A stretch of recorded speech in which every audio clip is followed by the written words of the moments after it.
నమస్కారం. శ్రీ చదివే అమ్మ నవలను విని ఆనందిద్దాం. ఇతడా అసమ్మతి సూచకంగా అనుకుంది తల్లి. అతన్ని చూచినందుకు చాలా సంతోషపడుతున్నట్లు నతాషా అతనితో ఆప్యాయంగా కరచాలనం చేయడం చూసి తల్లి తెల్లబోయింది. మరిద్దరు కూడా వచ్చారు. వాళ్ళు బొత్తిగా చిన్న కుర్రాళ్ళు. అందులో ఒక అబ్బాయి ఆమెకు తెలుసు. చురుకైన ముఖం, ఉంగరాల జుట్టు, మెరుక నుదురు గల ఆ పిల్లవాడి పేరు ఫోదోర్. అతడు ఫ్యాక్టరీ కార్మికుడైన ముసలి సిజోన్ మేనల్లుడు. రెండవవాడు కొంచెం పిరికివాడు. తిన్నటి జుట్టు పైకి ఎగదువ్వాడు. అతనామెకు పరిచితుడు కాదు. కానీ అతనేమీ భయంకరంగా లేడు. చివరికి పావెల్ వచ్చాడు. తను కూడా ఇద్దరు ఫ్యాక్టరీ పనివాళ్లను వెంటపెట్టుకొచ్చాడు. వాళ్ళిద్దరూ తల్లికి పరిచితులే. సమోవార్ సిద్ధం చేస్తున్నావు కదా అమ్మా, ధన్యవాదాలు అన్నాడు పావెల్. మరిగిన సమోవార్ని తల్లి గదిలోకి తెచ్చింది. అతిథులంతా బల్ల చుట్టూ కూర్చున్నారు. ఒక మూల దీపం కింద నతాషా పుస్తకం చేత్తో పుచ్చుకుని కూర్చుంది. ప్రజలింత చెడ్డ బతుకెందుకు బతుకుతున్నారో తెలుసుకోవాలంటే అంది నతాషా.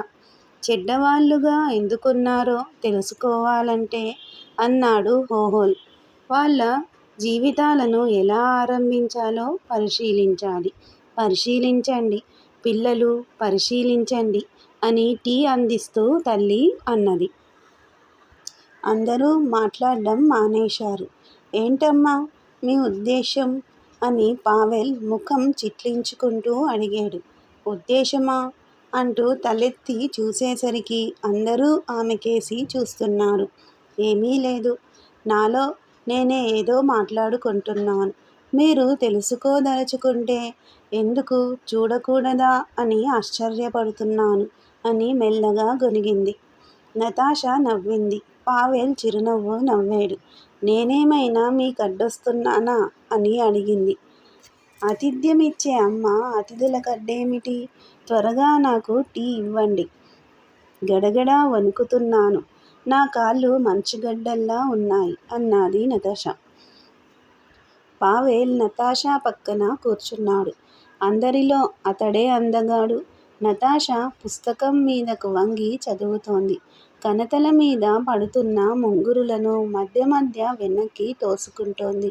తలకాయ ఊపుతూ, పుస్తకం చూడకుండా ఎదుటనున్న వాళ్ళ ముఖాలకేసి ఆప్యాయంగా చూస్తూ చిన్న గొంతుకతో తన అభిప్రాయాలను చెబుతోంది. హోహోల్ బల్లకొక చివరగా కాళ్ళు జాపుకుని తాను సవరించుకుంటున్న మీసాల కొనలను కళ్ళు చిట్టించుకుని చూస్తున్నాడు. వెసోవ్చికోవ్ తన కుర్చీ మీద కర్రలాగున బారుగా నిటారుగా కూర్చున్నాడు. మోకాటి చిప్పలను అరచేతుల్తో నొక్కి పట్టుకున్నాడు. మశూచికం మచ్చలు, చిన్న నుదురు, సన్నటి పెదవులు గల అతని ముఖం భావశూన్యంగా కృత్రిమ ముఖం తగిలించుకున్నట్లుంది. తలతలా మెరుస్తున్న ఇత్తడి సమోవార్ మీద ప్రతిఫలిస్తున్న తన ముఖాన్ని తన సన్నని కళ్ళతో తదేక ధ్యాసతో చూస్తున్నాడు. అతని ఊపిరి పీలుస్తున్నట్లుగా కూడా కనబడటం లేదు. చిన్నవాడైన ప్యాదోల్ చదువుతున్న దానిని వింటూ తాను లోపల్లోపల పునశ్చరణం చేసుకుంటున్నట్లు నిశ్శబ్దంగా పెదవులను కదిలిస్తున్నాడు. అతని స్నేహితుడు మోకాళ్ళ మీద మోచేతుల నాంచి అరచేతుల్లో చెక్కిళ్ళు మోపుకుని ఆలోచనాపూర్వకమైన చిరునవ్వు నవ్వుతూ ముందుకు బాగా వంగి కూర్చున్నాడు. పావెల్తో వచ్చిన ఒక కుర్రాడికి ఎర్రని ఉంగరాల జుట్టు, సంతోషం ఉట్టిపడే ఆకుపచ్చ కళ్ళున్నాయి. అతను ఏదో చెప్పడానికి ఉబలాట పడుతున్నట్లుగా తను కూర్చున్న చోట ఊరికే కదులుతున్నాడు. లేరంగు అంటకత్తెర జుట్టుతో రెండవవాడు నేలచూపులు చూస్తూ ఎప్పుడూ చేత్తో తల నిమురుకుంటూనే ఉన్నాడు. అందుచేత తల్లి అతని ముఖాన్నే సరిగా చూడలేకపోయింది. ఆ గది చిత్రంగా, సుఖంగా ఉన్నట్లనిపించింది. అదంతా ఏదో కొత్తగా కనబడుతోంది. నతాషా చదువుకు పోతుంటే తన పడుచుదనపు వినోదాల సందడి తల్లికి జ్ఞాపకమొచ్చింది. ఆనాటి వినోదాలలో యువకులు చిత్తుగా తాగి సారా కంపు కొట్టేవారు. వారి అశ్లీల భాష, మానవద్వేషంతో కూడుకున్న పరాచికాలు స్ఫురణకొచ్చి తనమీద తనకే జాలేసి హృదయం కుంగిపోయింది. తన భర్తతో తనకు పెళ్ళి ఎలా కుదిరినది జ్ఞప్తికొచ్చింది. ఆనాడామె ఒక సంబరంలో ఉండగా అతను ఆమెనొక చీకటి నడవలో పట్టుకుని గోడకేసి నొక్కేశాడు. నన్ను పెళ్ళి చేసుకుంటావా అని మోటుగా అడిగాడు. ఆమెకు చాలా బాధ కలిగింది, కోపమొచ్చింది. కానీ ఆమెకు నొప్పి పెట్టేటట్లుగా రొమ్ములు గట్టిగా పట్టుకుని వేడిగా చెమ్మగా వస్తున్న ఊపిరిని ఆమె ముఖం మీద కురిపించాడు. అతని పట్టులో నుంచి తప్పించుకుని దూరంగా పోవాలని ప్రయత్నించింది.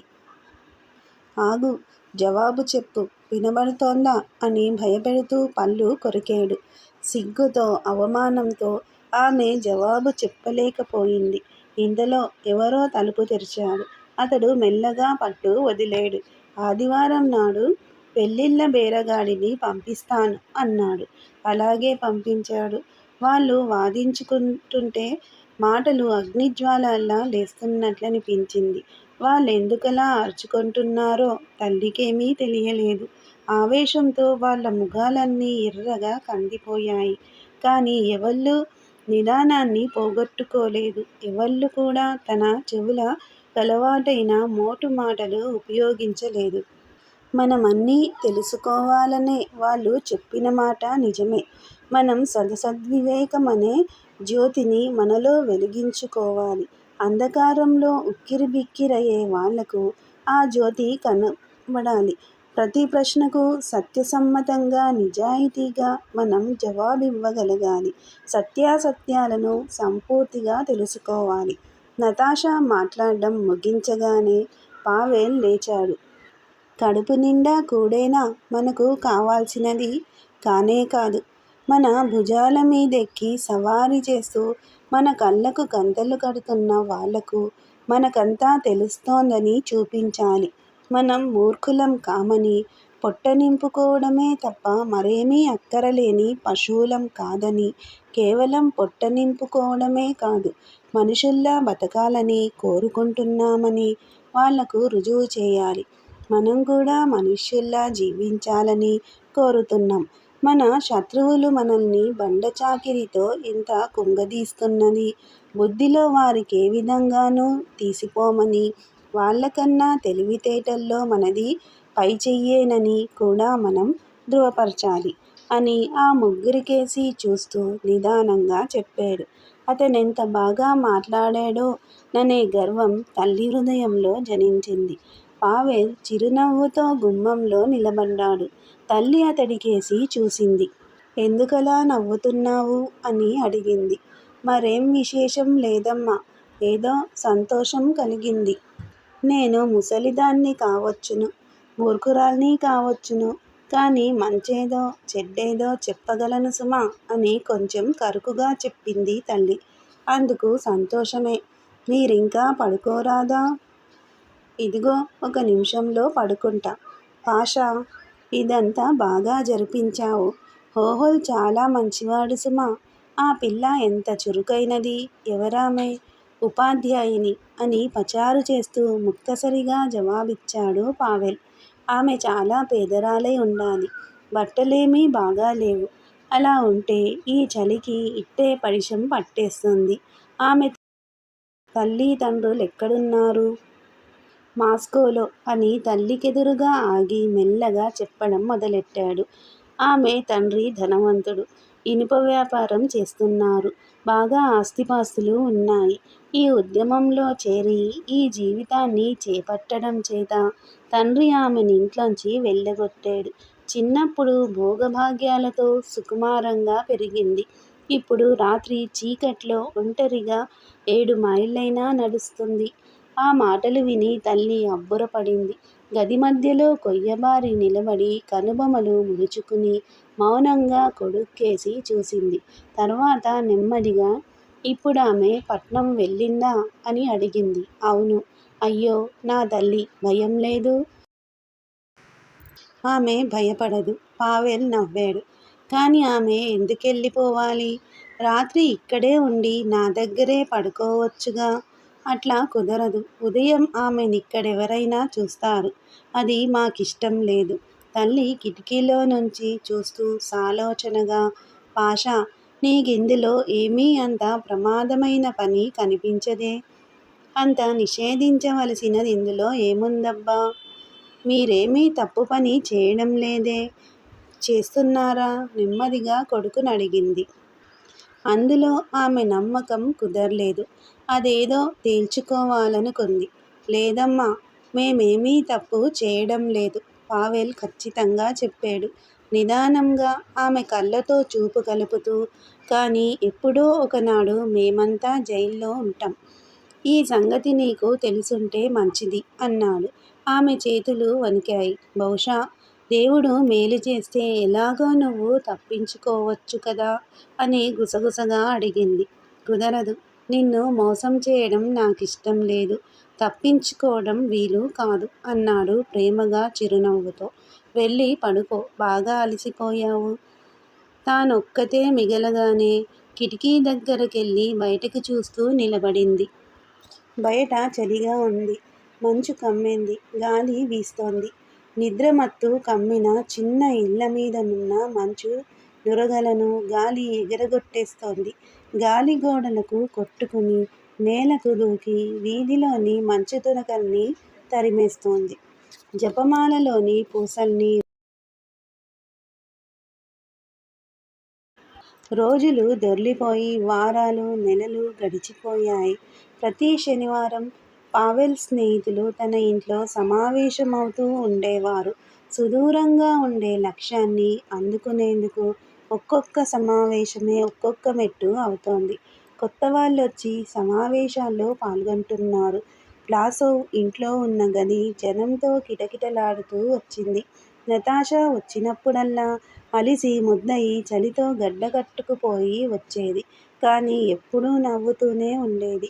పావెల్ తల్లి ఆమె కోసం మేజోళ్ళ జత అల్లి స్వయంగా ఆమె చిన్ని పాదాలకు తొడిగింది. నతాషా నవ్వింది.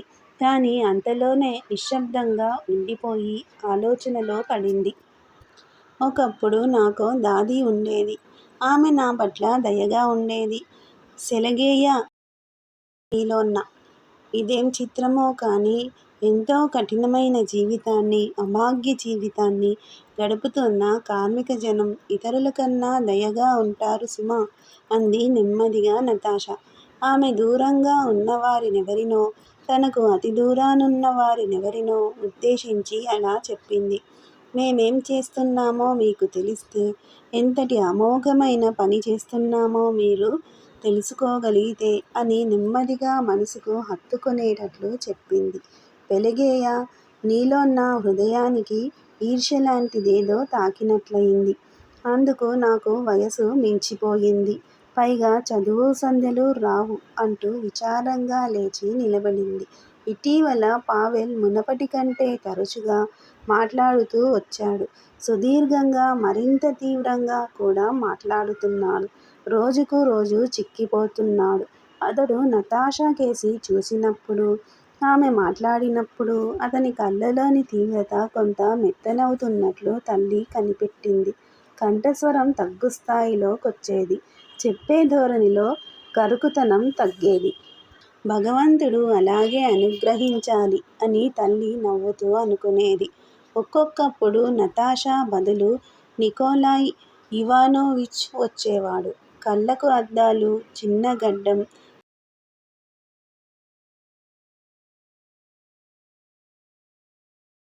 అతడెక్కడో మారుమూల రాష్ట్రంలో పుట్టాడు. అందుకనే అతడు మాట్లాడుతుంటే ఓ అనే అక్షరాన్ని పలకడంలో ఒక చిత్రమైన యాస ఉండేది. మొత్తం మీద అతడు మారుమూల మనిషి. అతడు చాలా సాధారణమైన విషయాలను గురించి మాట్లాడేవాడు. కుటుంబ జీవనం, పిల్లలు, వర్తక వ్యాపారం, పోలీసులు, రొట్టె, మాంసం వగైరాల ధరవరలు మొదలైన ప్రజల నిత్య జీవితానికి సంబంధించిన సంగతులే చెప్పేవాడు. ఆ చెప్పడంలో ప్రజలకు ప్రతికూలమైన అన్ని అసత్యాలను, అసంబద్ధాలను, అవివేకాలను బయటపెట్టేవాడు. అతడెక్కడో చాలా దూరాన్నుంచి వచ్చాడని, ప్రజలంతా సుఖంగా, నిజాయితీగా బ్రతికే మరో ప్రపంచం నుంచి వచ్చాడని ఊహించుకునేది తల్లి. పట్టణం నుంచి ఈ సమావేశాలకు ఇంకా చాలామంది వచ్చేవారు. తరచుగా సన్నంగా ఉండే ఓ అమ్మాయి వచ్చేది. ఆమె ముఖం వెల్లబారి ఉండేది. ఆమె నేత్రాలు విశాలంగా ఉండేవి. ఆమెనందరూ సాశేంక అని పిలిచేవాళ్ళు. ఆమె నడకలో, కదలికల్లో కొంత మగవాలకం ఉండేది. మనం సోషలిస్టులం అని మొట్టమొదటిసారిగా గట్టిగా తెగేసి చెప్పింది ఆమె. తల్లి ఈ మాటలు వినేసరికి అదిరిపోయి మౌనం దాల్చి ఆ అమ్మాయికేసి తెరిపారా చూసింది. సోషలిస్టులు రష్యా చక్రవర్తిని చంపారని ఆమె తన చిన్నతనంలో విన్నది. ఇప్పుడు తన కొడుకు, అతని మిత్రులు తమనెందుకు సోషలిస్టులని పిలుచుకుంటున్నారో ఆమెకర్థం కావడం లేదు. ఒక రోజున అందరూ వెళ్ళిపోయాక ఆమె పావెల్ దగ్గరకెళ్ళి, నిజమేనా పాషా, వాళ్ళు జారుకి విరోధులు కదూ, వాళ్ళొక జారును చంపేరు కదూ. పావెల్ చేత్తో చెక్కిళ్ళు రాసుకుంటూ గదిలో ఆ చివర నుంచి ఈ చివర దాకా అంగలేశాడు. వ్యంగ్యంగా చిరునవ్వు నవ్వి, అలాంటి పనులు మాకక్కర్లేదమ్మా అన్నాడు. తర్వాత ఆమెతో చాలాసేపు గుంభితంగానూ, నెమ్మదిగానూ మాట్లాడాడు. ఆమె అతని ముఖంకేసి చూస్తూ, తప్పుడు పనులు చేయడు, చేయలేడు నా చిట్టి తండ్రి అనుకుంది. ఆ తర్వాత ఈ భయంకరమైన మాట ఎన్నోసార్లు ఆమె విన్నది. ఆ మాట మొద్దుబారిపోయింది తన చెవికి. మాట వాళ్ళు ఉపయోగించుకునే అసంఖ్యాకమైన ఇతర కొత్త మాటల వలనే పరిపాటైపోయింది. ఒక్కొక్కప్పుడు వీళ్ళందరూ హఠాత్తుగా ఆనంద తరంగాల్లో తేలిపోతూ ఉండడం తల్లికి ఆశ్చర్యం కలిగించేది. సాయం సమయంలో విదేశాల్లో కార్మికజనుల ఉద్యమాల భోగట్టాను పత్రికల్లో చదువుతుండేటప్పుడు అలాంటి ఆనందం వాళ్లకు కలిగేది. అప్పుడు వాళ్ళ కళ్ళల్లో ఆనందం తళుక్కున మెరిసేది. అదో చిత్రంగా చిన్నపిల్లల్లాగా సంతోషంలో మునిగి పకపక నవ్వుకునేవారు. ఒకళ్ళ భుజాలనింకొకళ్ళు ఆప్యాయంగా చరుచుకునేవారు. జర్మనీ కామ్రేడ్స్కు జై!